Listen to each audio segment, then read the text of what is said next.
ST ಮತ್ತು OBC ಮೀಸಲಾತಿಯ ವಿರೋಧಿ ನಡೆಯನ್ನು ಅನುಸರಿಸಿಕೊಂಡು ಬಂದಿದೆ. ಮೀಸಲಾತಿ ಎನ್ನುವುದು ದಲಿತರ ಜನ್ಮಸಿದ್ಧ ಹಕ್ಕು.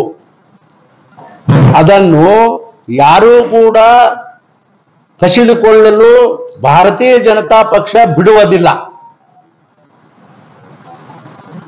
70 ವರ್ಷಗಳಿಂದ ಕಾಂಗ್ರೆಸ್ ಪಾರ್ಟಿ ದಲಿತರ ಮೂಗಿಗೆ ತುಪ್ಪವನ್ನ ಒರೆಸುವ ಕೆಲಸವನ್ನು ಮಾಡಿಕೊಂಡು ಬಂದಿದೆ. ಎಂದೂ ಕೂಡ ದಲಿತರ ಶ್ರೇಯೋಭಿವೃದ್ಧಿಗಾಗಿ ಸಮಗ್ರ ನೀತಿಯನ್ನು ರೂಪಿಸುವಲ್ಲಿ ಕಾಂಗ್ರೆಸ್ ವಿಫಲವಾಗಿದೆ. ದಲಿತ ಕಾಂಗ್ರೆಸ್ನ ಕೇವಲ ಮತ ಬ್ಯಾಂಕವೆಂದು ರೂಪಿಸಿಕೊಂಡಿದೆ.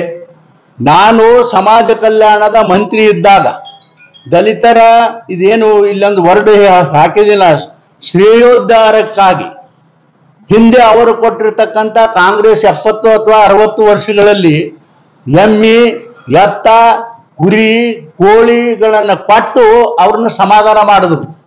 ಇವ್ರು ಕೊಟ್ಟು ಹೋಗಿರ್ದಾಗ ನಮ್ಮ ಜನ ಅದನ್ನ ಓಣಿನಲ್ಲಿ ಏನ್ ಮಾಡ್ತಾರೆ ನಿಮ್ಮೆಲ್ಲರಿಗೂ ಗೊತ್ತದ, ಅದನ್ನ ಮಾಡಿ ಅದನ್ನು ಮುಗಿಸ್ಬಿಟ್ರು ಅಲ್ಲಿಗೆ.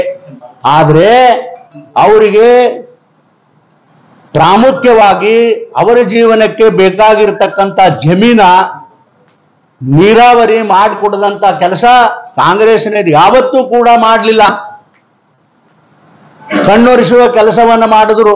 ಆದ್ರೆ ನಾನು ಸಮಾಜ ಕಲ್ಯಾಣ ಮಂತ್ರಿ ಇದ್ದಾಗ ನಮ್ಮ ಕ್ಯಾಬಿನೆಟ್ ನಲ್ಲಿ ಹೋರಾಟ ಮಾಡಿ ಹೊಡೆದಾಟ ಮಾಡಿ ಈ ಜನಗಳಿಗೆ ಯಾರಿಗೆ ಜಮೀನಿಲ್ಲ ಅವರಿಗೆ ಜಮೀನು ಕೊಡಿಸ್ಬೇಕು, ಯಾವ ದಲಿತರಿಗೆ ಜಮೀನುಗಳು ಇದ್ದವರಿಗೆ ಅವರಿಗೆ ನೀರಾವರಿಯ ವ್ಯವಸ್ಥೆಯನ್ನ ಮಾಡಿಕೊಡ್ಬೇಕಂತ ಅನ್ನತಕ್ಕಂಥ ಕಾನೂನವನ್ನ ತಂದು ಅದರ ಜೊತೆಗೆ ದಲಿತ ವಿದ್ಯಾವಂತರಾಗ್ಲಿ, ದಲಿತ ವಿದ್ಯಾರ್ಥಿಗಳಿಗೆ ಯಾರು ಅಸಮರ್ಥರದರ ಅವರೆಲ್ಲರಿಗೂ ಕೂಡ ಹಾಸ್ಟೆಲ್, ಯಾವ ಹಾಸ್ಟೆಲ್ ಅದು ಮೊರಾರ್ಜಿ ದೇಸಾಯಿ ಅವರ ಹೆಸರಿನ ಮೇಲೆ ಇಡೀ ವಸತಿ ಶಾಲೆಯನ್ನ ಇಡೀ ರಾಜ್ಯದ ತುಂಬಾ ಮಾಡತಕ್ಕಂಥ ಪ್ರಯಾಸ ನಾನು ಮಾಡಿದ್ದೇನೆ. ಅವತ್ತಿನ ದಿನಮಾನಗಳಲ್ಲಿ ಆ ಕೆಲಸ ಕಾಂಗ್ರೆಸ್ 75 ವರ್ಷಗಳ ಕಾಲದವರೆಗೂ ಅವ್ರು ಯಾವ ಈ ಸವಲತ್ತುಗಳನ್ನ ಮಾಡಿಕೊಡತಕ್ಕಂಥ ಪ್ರಯಾಸ ಮಾಡಲಿಲ್ಲ ಅಂತಕ್ಕಂಥ ಮಾತವನ್ನ ಅತ್ಯಂತ ದುಃಖದಿಂದ ಈ ಸಂದರ್ಭದಲ್ಲಿ ಹೇಳಿ ಮೀಸಲಾತಿಯ ಅನರ್ಹ ಜನ,